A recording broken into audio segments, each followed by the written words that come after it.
మీరు cab driver బతుకు తెరువు కోసము ఇప్పుడు ఏ పని చేసుకున్న ఇంధనం మీరు ఇస్తారు కానీ బతుకు తెరువు కోసము మీకు క్యాబ్ ఉంటే మాత్రము క్యాబ్ డ్రైవర్లకు ఇయ్యము, ఆటో డ్రైవర్లకు ఇస్తాము. బట్ ఆటో డ్రైవర్ల పరిస్థితి, ఆటోలు నడుపుకునే పరిస్థితి లేదు. ఈరోజు ఆంధ్రప్రదేశ్లో ఆటో డ్రైవర్లకు అదనపు ఆదాయం కింద ప్రభుత్వం సాయం చేస్తున్నప్పటికీ తెలంగాణలో మాత్రం ఆటో డ్రైవర్లు చనిపోతున్న రేవంత్ రెడ్డి ఈ రోజు వరకు కూడా వాళ్ళ గురించి మాట్లాడడం లేదు. ఈ ప్రభుత్వ పథకాలను ఎట్లా ఎగనామం పెట్టాలి? ఇందులో క్యాబ్ డ్రైవర్ పేరు చెప్పి రేషన్ కార్డు ఇస్తాడు. రేషన్ కార్డు తీసేసిన తర్వాత ఏం జరుగుతుంది? వానికి ఏ ఒక్క ప్రభుత్వ పథకం రాదు. ఒక ఇందిరం ఇండ్లే కాదు, ఇందిరం ఇండ్లు అనేది మేజర్ కాంపోనెంట్. ఈ అన్నిటికీ కలిపి ఎంత ఆదాయం వస్తుందో ఒక ఇందిరం ఇండ్లు వస్తే అంత ఆదాయం వస్తుంది. కాబట్టి ఈ మేజర్ కాంపోనెంట్ ని ఎగ్గొట్టడము, ఆ తర్వాత మిగిలినవన్నీ.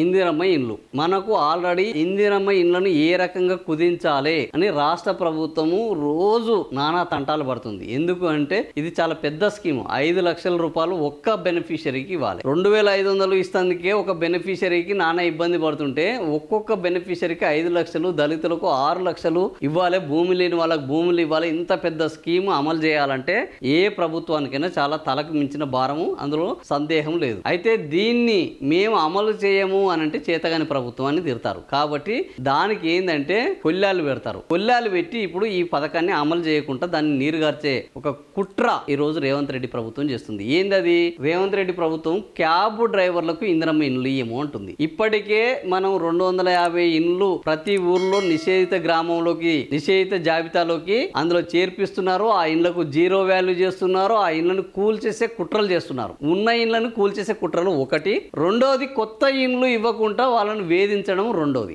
ఈ రెండో కేటగిరీలో నిన్న మొదటి కేటగిరీ చదువుకున్నాం. ఈ రోజు రెండో కేటగిరీలో ఏంటంటే మీరు క్యాబ్ డ్రైవరు బతుకు తెరువు కోసము ఇప్పుడు ఏ పని చేసుకున్న ఇంధనం మీరు ఇస్తారు కానీ బతుకు తెరువు కోసము మీకు క్యాబ్ ఉంటే మాత్రము క్యాబ్ డ్రైవర్లకు ఇయ్యము, ఆటో డ్రైవర్లకు ఇస్తాము. బట్ ఆటో డ్రైవర్ల పరిస్థితి, ఆటోలు నడుపుకునే పరిస్థితి లేదు. ఈరోజు ఆంధ్రప్రదేశ్లో ఆటో డ్రైవర్లకు అదనపు ఆదాయం కింద ప్రభుత్వం సాయం చేస్తున్నప్పటికీ తెలంగాణలో మాత్రం ఆటో డ్రైవర్లు చనిపోతున్న రేవంత్ రెడ్డి ఈ రోజు వరకు కూడా వాళ్ళ గురించి మాట్లాడడం లేదు. సో ఇక ఆటో డ్రైవర్లను ఎట్లాగో వాళ్ళని గాలికి వదిలేసిండు. క్యాబ్ డ్రైవర్లు వాళ్ళు క్యాబ్ డ్రైవర్లుగా మారుద్దాం, కొద్దిగా ఆదాయాన్ని ఎక్కువ సంపాదించుకుందాం. ఎందుకంటే ఈ రోజు జనాలు కూడా ఆటోలలో పోవడానికి సిద్ధపడట్లేదు, ఎక్కువ క్యాబ్లలో పోతున్నారు. ఆటో రేట్ల కంటే కొన్నిసార్లు క్యాబ్ ధరలే తక్కువగా కనిపిస్తున్నాయి. సో జనాలందరూ క్యాబ్లకు అలవాటు పడ్డ నేపథ్యంలో వీళ్ళు క్యాబ్ డ్రైవర్లుగా కన్వర్ట్ కావాలని చూస్తుంటే వీళ్ళకి ఏం చేసింది?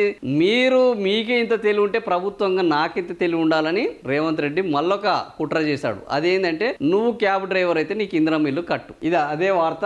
మీకు కారు ఉంటే రేషన్ కార్డు కూడా ఇచ్చేది లేదు. క్యాబ్ డ్రైవర్ అయితే ఇందిరమ్మ ఇల్లు కాదు, రేషన్ బియ్యం ఇచ్చేది లేదు, పప్పులు ఇచ్చేది లేదు, ఉప్పులు ఇచ్చేది లేదు, రేషన్ కార్డు లేకపోతే ఆరోగ్యశ్రీ ఉండదు. ఇట్లా ప్రభుత్వం రేషన్ కార్డు అనేది ప్రభుత్వ పథకాలకు ఒక గేట్ వే. సో రేషన్ కార్డు ఉందంటేనే ప్రభుత్వ పథకాలు వస్తాయి. రేషన్ కార్డు లేదు అని అంటే దాదాపుగా ప్రభుత్వ పథకాలు నీకు ఏవి రావు. అసలు నిన్ను బిలో పావర్టీ లైన్ గా గుర్తించరు. దారిద్ర్య రేఖకు దిగువన ఉన్న కుటుంబంగా నిన్ను గుర్తించరు.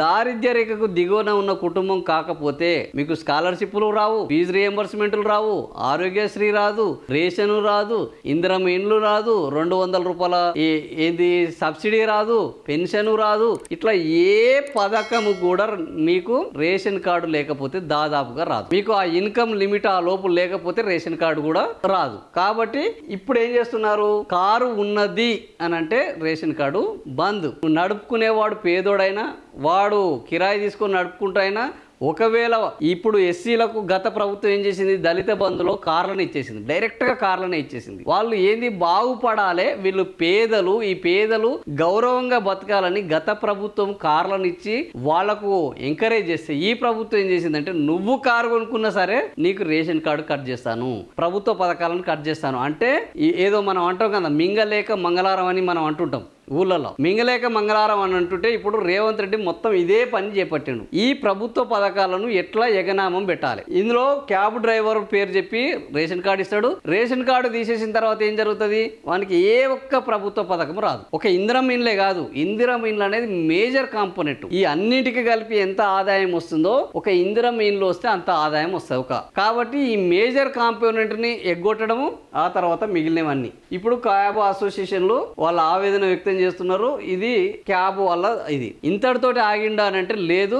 ముఖ్యమంత్రి రేవంత్ రెడ్డి ఇప్పుడు ఇందిరమ్మ ఇండ్లను కట్ చేయడంతో పాటు వాళ్లకు వచ్చే పెన్షన్లను కట్ చేయడంతో పాటు ప్రభుత్వ పథకాలను కట్ చేయడంతో పాటు మిగిలిన వాళ్లకు ఈరోజు ఎకరం భూమి ఉన్న వాళ్ళకే రైతు భరోసా ఇస్తామని కూడా చెప్తున్నాడు. ఇంకా అది ఈ నిర్ణయం దాని మీద కూడా ఆల్రెడీ ఇప్పటికీ ఒక సబ్ కమిటీ వేశారు.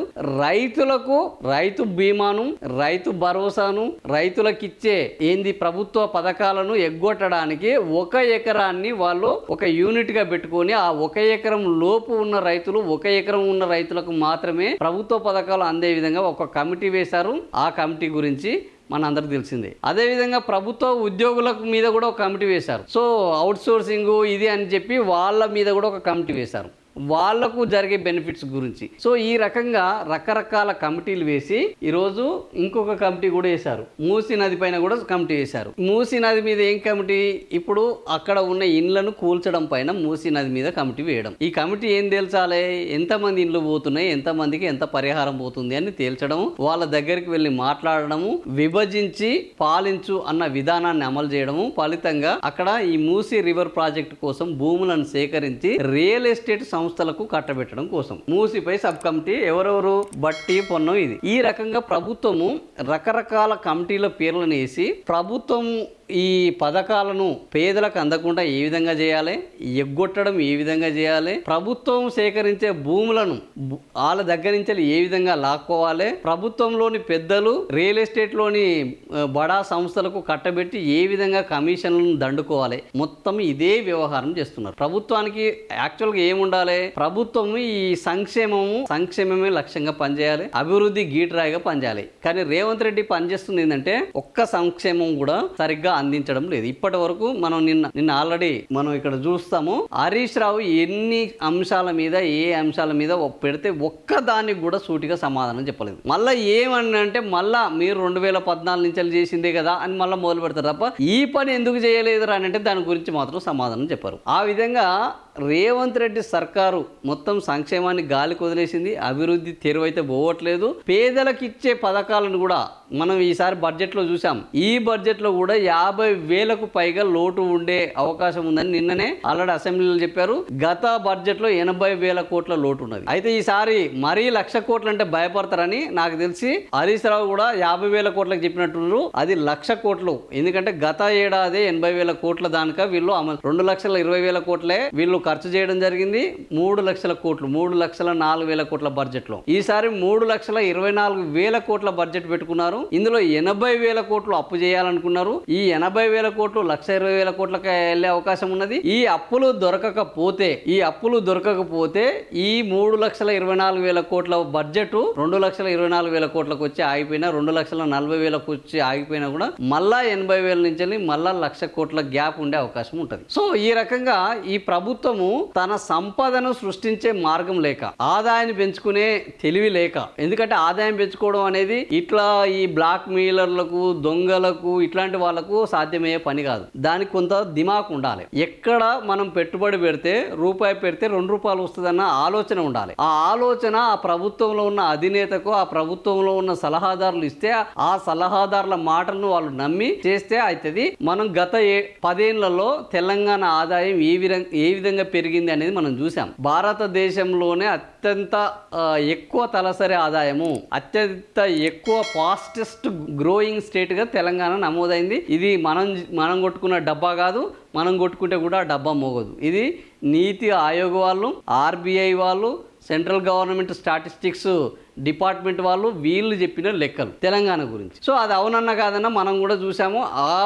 అలా పెరగడం వల్లనే అన్ని సంక్షేమ పథకాలు అమలు చేయడం జరిగింది. కానీ ఈ రోజు రేవంత్ రెడ్డి ఏం చేస్తున్నాడంటే ఈ అప్పులు దొరకక, సంపద పెంచుకునే తెలివి లేక, ఇంకా ఈ పథకాలను ఏ విధంగా కొయ్యాలి అని ఒక కుట్ర పన్ని ఈ రోజు క్యాబ్ డ్రైవర్లకు రేషన్ కార్డు కట్ చేస్తాము, మీకు కారు ఉన్నది కాబట్టి రేషన్ కార్డు ఏం కాబట్టి సంక్షేమ పథకాలు ఏం. మూసీ వాళ్ళను మూసీ పరిధిలో మీరు ఉండడానికి వీల్లేదు, మిమ్మల్ని ఎలగొట్టడానికి కమిటీ వేస్తాము. అదేవిధంగా రైతు భరోసాను ఎగ్గొట్టడానికి ఎకరం వరకు ఉన్న వాళ్ళకి మాత్రమే రైతు భరోసా అమలు చేసే ఒక కుట్ర అయితే జరుగుతుంది. ఈసారి 9,000 కోట్లు అని అన్నాడు. అందులో 1 ఎకరం వాళ్ళకు మాత్రమే 3,600 కోట్లు విడుదల చేశారు. మిగిలిన వాళ్ళకు చేస్తారా లేదా అనేది ఇంకా ఇప్పటికీ ప్రశ్నార్థకం. ఎందుకంటే ఇంకా 20 రోజుల తర్వాత మిగిలిన 2,500 కోట్లు, మళ్ళా 20 రోజుల తర్వాత మళ్ళా 2,000 కోట్లు ఇస్తాను అంటున్నాడు. సో ఈ దానికి ఇప్పటికైతే నమ్మకం లేదు. ఏం జరుగుతుందో చూద్దాము. ఓవరాల్ గా సంక్షేమ పథకాలను పేదలకు కట్ చేసే బృహత్తరమైన కార్యక్రమాన్ని రేవంత్ రెడ్డి సర్కార్ అమలు చేస్తుంది. ఇందిరమ్మ ఇండ్లు లేవు, రేషన్ కార్డులు లేవు, ఆరోగ్యశ్రీ లేదు.